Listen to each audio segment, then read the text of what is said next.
Welcome to your Mobile Elevating Work Platform Operator Training Program.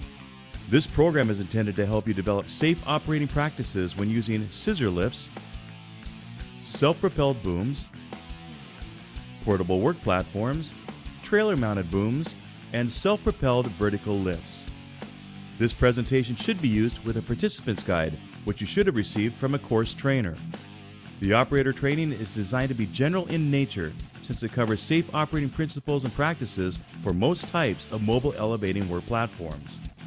Once you have completed this program, you don't have to retake this course again to operate a different type of aerial platform. All you need is familiarization on the specific aerial platform from a qualified person. Complete information on the specific model that you plan to operate can be found in the operator's manual that is always stored on the machine. Always read and follow the appropriate operator's manual for the aerial platform you are learning to operate. Should you have any questions or find you don't fully understand any subject covered in this presentation, please discuss them with your trainer. We've divided this video into 5 sections. Section 1 covers the terminology and applications of the various types of MUPs. Section 2 deals with the responsibilities of all parties associated with the operation of MUPs. Section 3 deals with learning how to identify and avoid safety hazards. In Section 4, we discuss the 5 key concepts of safe machine operation. And finally, in Section 5, we'll review what you need to do for your proficiency demonstration to become a qualified mobile elevating work platform operator.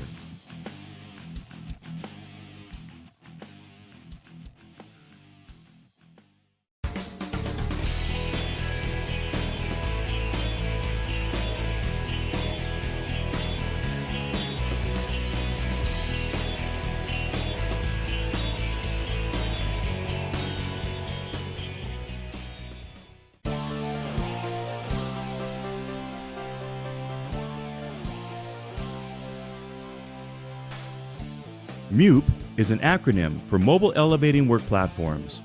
MUP classifications are made up of a combination of 2 key distinguishing descriptions: a MUP group, which is determined by where the platform location is in reference to the tipping line, and a MUP type, which is in reference to traveling. There are 2 groups of MUPs, Group A and Group B. A Group A machine has a design that does not allow the main platform to extend beyond the tipping line. In other words, the platform does not go outside of the drive chassis envelope. A perfect example of a Group A machine would be a scissor lift. Conversely, a Group B machine has a design that allows the platform to extend beyond the tipping line. A great example of a Group B machine would be an articulating or telescopic boom. In addition, there are 3 types of MUPs, types 1, 2, and 3. With a type 1 MUP, traveling is allowed only with the machine in its stowed position. In a type 2 MUP, traveling with the work platform in the elevated position is controlled from a point on the chassis. And finally, with a Type 3 MUP, traveling with the work platform in the elevated travel position is controlled from a point on the work platform. There are 6 classifications of MUPs, and training is required for each classification. However, since Type 2 MUPs are relatively uncommon, this training program will focus only on Type 1 and Type 3 machines. Beginning with Type 1 MUPs, whereby traveling is allowed only with the MUP in the stowed position, a great example of a Type 1 Group A machine would be manually propelled vertical lifts. The platform never extends beyond the tipping line, and the machine is designed to only be moved with the platform in the stowed position. Type 1 Group A MUPs are the least expensive and most basic personnel lifts.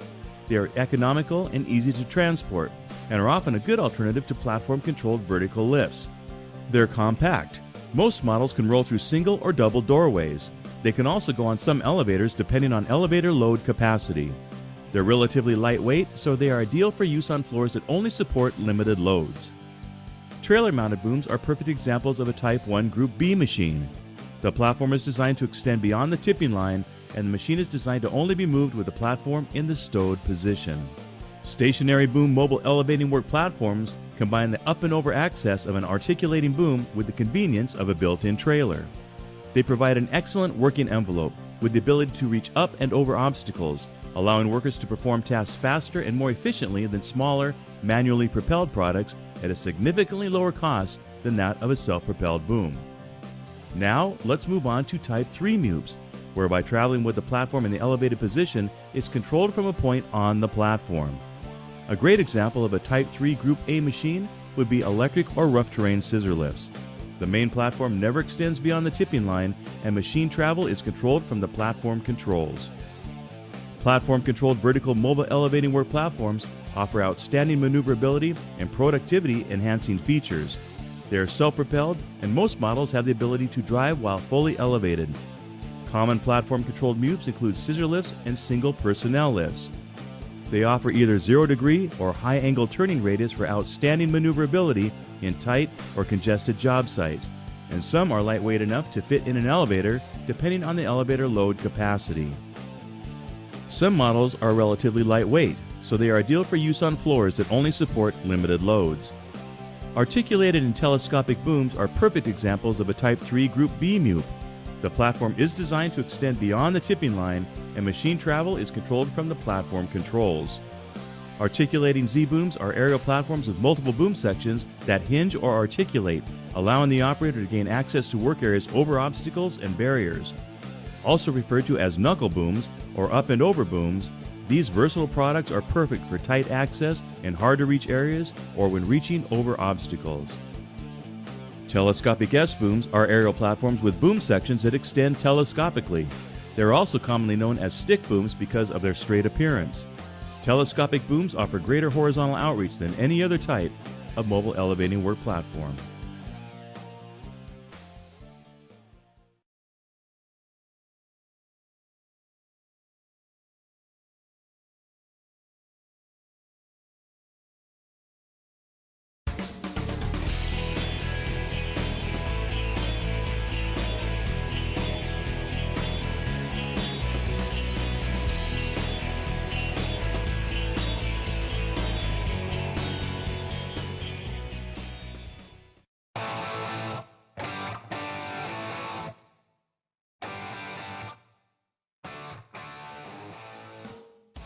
Standards organizations worldwide are calling for clear training on who is responsible for what when operating mobile elevating work platforms, commonly referred to as MUPs.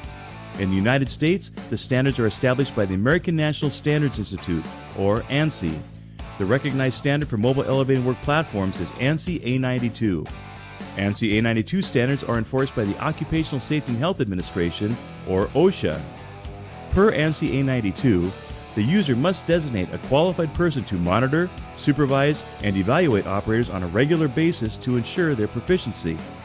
Examples of situations when retraining would be necessary include, but are not limited to, expiration of the operator's valid training period as determined by the employer, deterioration of the operator's performance, the operator's extended period of time with no operation of a MUP, the operator's introduction to new or significantly different MUP technology, or the operator has been involved in an accident or near-miss incident with the MUP.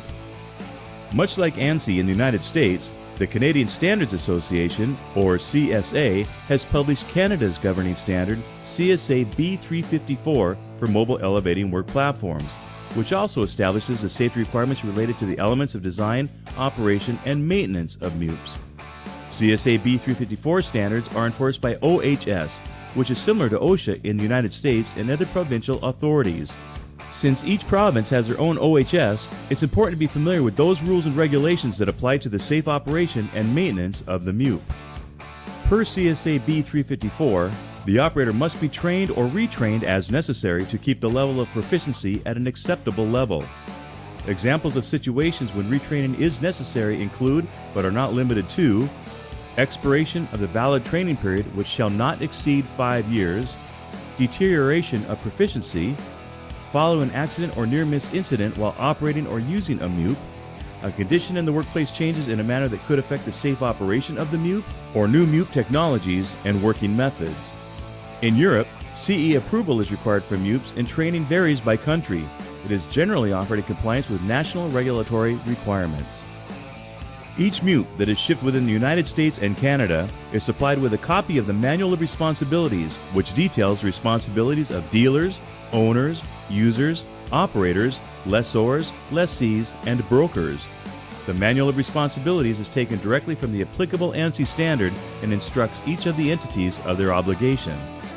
To begin, manufacturers are responsible for designing equipment that meets these recognized standards. The manufacturer also has responsibility to provide operational and maintenance instructions and to identify potential hazards associated with operating or repairing the machine. The dealer, who may rent or sell aerial platforms, should make sure the machines they provide are properly maintained and ready for use. The dealer is also responsible for offering appropriate training and familiarization regarding proper machine operation and safety. The owner of the aerial platform could be the dealer in a rental situation, or may have the responsibility of a user if they are directing operators to operate an aerial platform. It is the owner's responsibility to make sure that the manufacturer's operators and any other safety manuals are in good condition and stored on the machine. And, just like a dealer, the owner must properly maintain the machine to the manufacturer's specifications. The owner should always ensure that any personnel that they direct or authorize to use an aerial platform have received appropriate training and familiarization. The user, by definition, is the person or persons who are in the position of directing operators to use aerial platforms in their work. Most commonly, this is the employer. Like an owner, the user must provide appropriate training and familiarization and make sure that the operators and safety manuals supplied by the manufacturer are in good condition and stored on the machine. The user must develop a safe use program specific to MUPs, which must include a site risk assessment and proper selection of a suitable MUP, as well as a written rescue plan that ensures that all occupants in the platform receive training that explains procedures to follow if they fall and await rescue or witness another worker's fall. The user is responsible for only allowing trained, qualified, and authorized personnel to operate an aerial platform. The user is responsible for designating a qualified person to monitor, supervise, and evaluate operators on a regular basis to ensure that they have the skills necessary to do the job safely. The operator is the person who actually performs work using a MUP.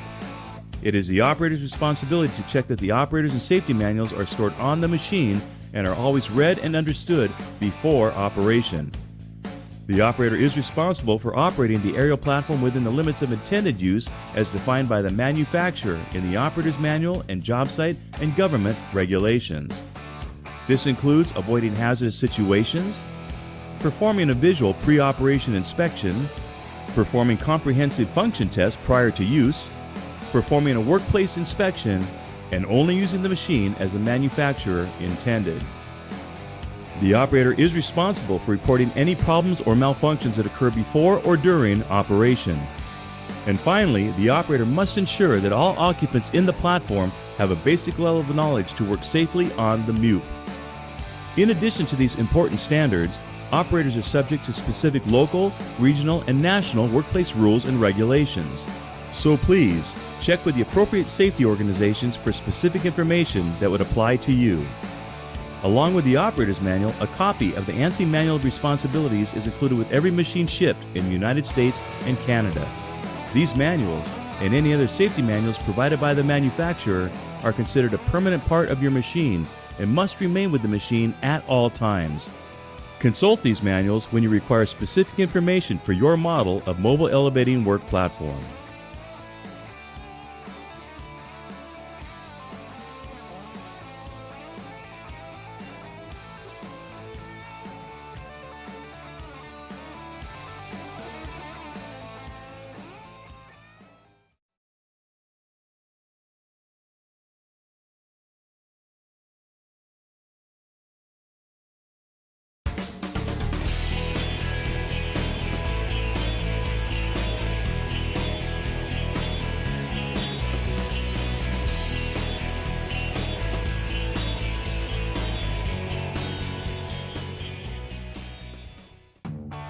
Now that you know your responsibilities, you need to learn about hazards you may encounter while operating any type of mobile elevating work platform. The focus of this section is to help you learn how to identify hazards so you can protect yourself and others from injury in the workplace. We'll cover 4 categories of hazards that you need to understand and avoid. They are tip over, fall, collision, and electrocution hazards. Common sense and planning are required to determine if your work activity will affect